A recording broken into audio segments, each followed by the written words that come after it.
কেমন মনে তো পড়ায়? হয় জানো বায়োলজিই পড়ি শুধু সারাদিন, কারণ বায়োলজি এত দল আমরা মানে পড়ি নেই, বাসায় বসে ধর রিডিং যেরকম পড়ছে এরকম ভাবেই সামথিং পড়ছেন। অলিভিয়া যখন বুঝায় তখন মনে হয় কি যেন এগুলাই পড়ি শুধু, অনেক ভালো লাগে বায়োলজি পড়তে। মানে অলি ভাই, তোমার নাম কি? তুমি একটু তোমার নাম বা তোমার পরিচয়, তোমার বাড়ি কই, এটা একটু তুমি বলতে পারবা? আমার নাম ফাইজুর রহমান শেথা, আমার বাড়ি চরখালি।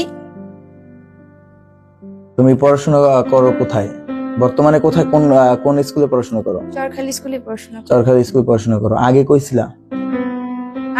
খুলনাতে ছিলাম। মানে পড়াশোনা করো সরকারি, হ্যাঁ, বাট কোচিং এর জন্য খুলনাতে বা ছিলাম। কোচিং বা স্কুল তুমি থাকতা খুলনা। আচ্ছা, আমাদের এখানে আসছো কবে? মানে 4 মাস হয়েছে। 4 মাস হয়েছে। 4 মাস হয়েছে আমাদের কাছে পড়ো। হুম। ও এর আচ্ছা আগে আচ্ছা, খুলনায় আগে খুলনায় পড়তা। আচ্ছা, এখন তোমার কাছে হচ্ছে একটা কোশ্চেন, যে আমাদের এখানে পড়িয়া তোমার কি কোনো উপকার হয়েছে? বা মানে আমাদের কোচিং এ পড়িয়া তোমার কি মোটেও কি আমরা কোনো একটু তোমার কোনো একাডেমিক সেক্টরে কি কোনো সহযোগিতা করতে পারছি? অবশ্যই, কারণ আমি যে গত 1 বছর ধরে খুলনায় বিভাগীয় একটা এলাকায় পড়ছি, কোচিং এ ভালো নামি দামি কোচিং এ পড়ছি, কিন্তু এরকম উপকার আমি পাই নাই 4 মাসে যতটা মেহেদি স্যারের কাছে একবার নিয়ে এসে উপকৃত হয়েছি।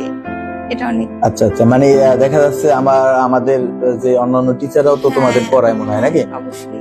ওই তাদের পড়া কি মানে মাথায় ঢোকে, বোঝো?